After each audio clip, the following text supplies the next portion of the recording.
Jusqu'à ce moment de ma vie, je n'avais jamais assisté à un enterrement. Je n'avais jamais été confronté à la mort ni à un traumatisme. Et en l'espace de quelques secondes, j'ai été complètement entouré par la mort.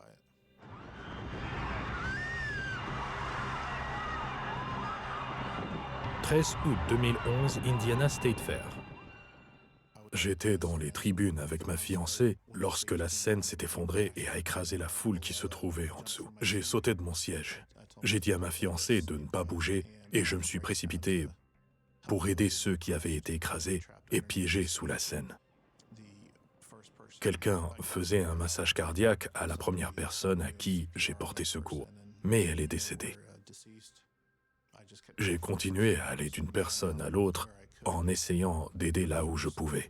Les premières personnes que je voulais aider étaient mortes.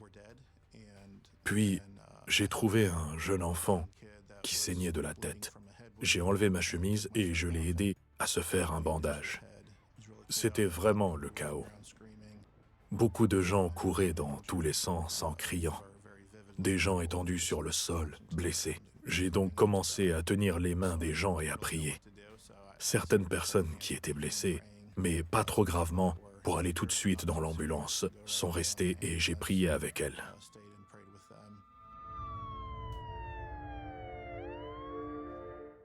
Ce soir-là, lorsque je me suis couché, je me réveillais toutes les heures avec des cauchemars, avec des images des personnes qui étaient mortes. Je faisais des cauchemars où la scène me tombait dessus. J'ai souffert toute la nuit et je n'ai pas pu dormir. Le lendemain matin, c'était un dimanche et je suis allé à l'église. J'étais fatigué, j'étais sous le choc, j'étais engourdi. Je me souviens d'avoir parlé à Dieu ce matin-là pendant le culte et de lui avoir dit « Je ne peux pas gérer ça et j'ai besoin de ton aide ».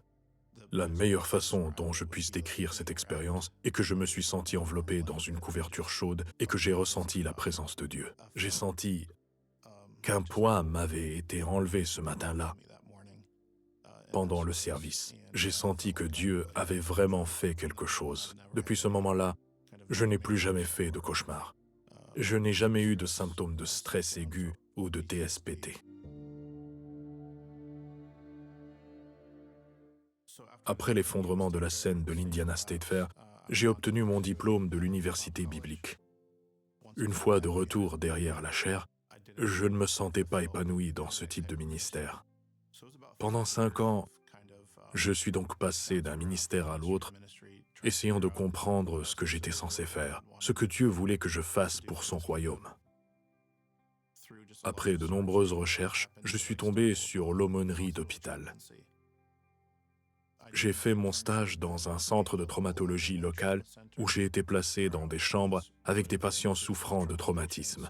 Cela m'a rappelé les gens que j'avais vus au State Fair. La première semaine à l'hôpital, j'ai eu un déclic, j'ai ressenti une confirmation. J'avais l'impression de faire ce que Dieu voulait que je fasse, mais aussi d'être utile. 6 ans plus tard, Thomas avait accompagné des milliers de patients.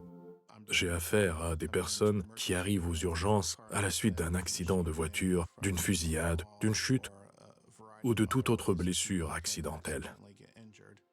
Ce qui est unique chez les patients traumatisés, c'est que la plupart du temps, leur vie était tout à fait normale à un moment donné et en l'espace de quelques secondes, leur vie est complètement bouleversée. C'est très choquant, c'est traumatisant.